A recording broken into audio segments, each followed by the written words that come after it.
Bonjour Olivier, peux-tu Bonjour. tirer un bilan de cette première partie de saison?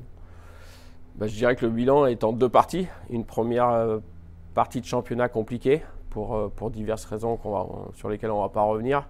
Et je dirais une deuxième partie qui est très bonne où du coup on a pu inverser la tendance et revenir et combler, je dirais, le retard qu'on avait pris sur cette première partie de saison. Donc ça c'est le point positif. Maintenant au niveau de la Coupe de France, une grosse déception. Je pense que on va pas se mentir, hein, c'est une cicatrice qui va être difficile à réparer. On sait que cette défaite à Chambéry est douloureuse.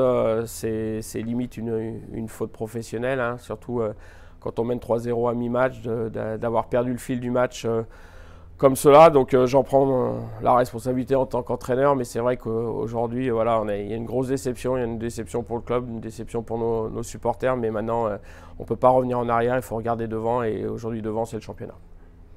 La trêve est-elle arrivée au bon moment? Oui, je crois qu'il y avait besoin de faire une coupure, même si on était sur une très bonne dynamique. On sentait qu'il commençait à avoir de la fatigue physique, mais aussi mentale, hein. Il ne faut pas perdre de vue que sur les 15 derniers jours, on avait joué 7 matchs. On l'a senti sur le match de Damien. Même si on ne fait pas un mauvais match, on a manqué de fraîcheur et d'instinct de tueur, ce qui nous avait réussi sur les matchs précédents. Donc là, la coupure, je pense qu'elle était nécessaire pour l'ensemble des joueurs pour se ressourcer physiquement et surtout mentalement. Qu'avez-vous travaillé en priorité durant cette trêve?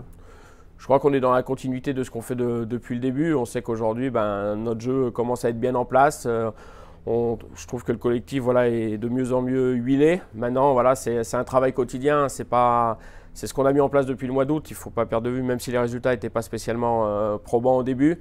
Je crois que les derniers résultats, voilà, montrent qu'il y a de la qualité dans cet effectif-là, il y a du talent. Mais aujourd'hui, le plus important, c'est de jouer ensemble, c'est de jouer en équipe. Et quand on joue en équipe, quand on est proche les uns des autres et qu'on fait les efforts collectivement, et à la fin, ça donne des résultats. Donc on est resté dans cet état d'esprit. Aujourd'hui, il y a encore pas mal de choses à améliorer, notamment nos unités spéciales, notre powerplay qui doit faire la différence plus souvent. Notre infériorité qui est inconstante. Il y a des matchs, c'est très solide, et d'autres matchs, on passe un petit peu à travers. Donc voilà, on voit que dans ce championnat qui est très serré, il faut être le plus constant possible. Donc c'est continuer à répéter les performances sur 60 minutes et d'être un peu plus décisif dans des moments clés. Quel est l'état des troupes avant la reprise? Donc cette trêve a fait du bien, justement, pour récupérer un petit peu des blessés. J'espère qu'à Marseille, on aura presque l'effectif au complet, à part Charles-David Baudouin qui ne pourra pas jouer suite à la commotion qu'il avait reçue justement à Marseille. Mais peut-être que pour la première fois, on se rapproche d'un effectif presque au complet. Donc c'est une bonne chose pour la suite du championnat en tout cas. Vendredi, vous allez à Marseille. La victoire 5-1 du 1er décembre va-t-elle compter dans ce match? Non, c'est un nouveau match, on repart à 0-0. C'est vrai que ce match-là à Marseille, après la désillusion de Chambéry, a été une très bonne chose. Il y a eu une très belle réaction de l'équipe, notamment avec un gros premier tiers où on a été très réaliste.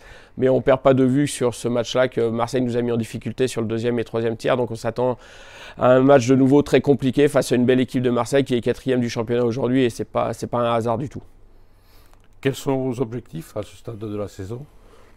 Les objectifs restent les mêmes, hein, les mêmes qu'au début de saison. Le premier, c'est de jouer match après match, donc de gagner chaque match pour essayer justement de se qualifier en play-off et de se positionner dans la partie haute du classement pour justement arriver en play-off dans les meilleures dispositions possibles. Donc aujourd'hui, on n'a pas changé notre objectif. Malgré ce début de championnat qui a été compliqué, on a prouvé sur cette deuxième phase qu'on était capable justement de revenir et d'être compétitif. Donc aujourd'hui, voilà, on veut qu'il y ait de la continuité de ce qu'on a fait dernièrement. Aujourd'hui, on est vraiment focalisé sur le prochain match, c'est celui de Marseille. Merci Olivier. Merci.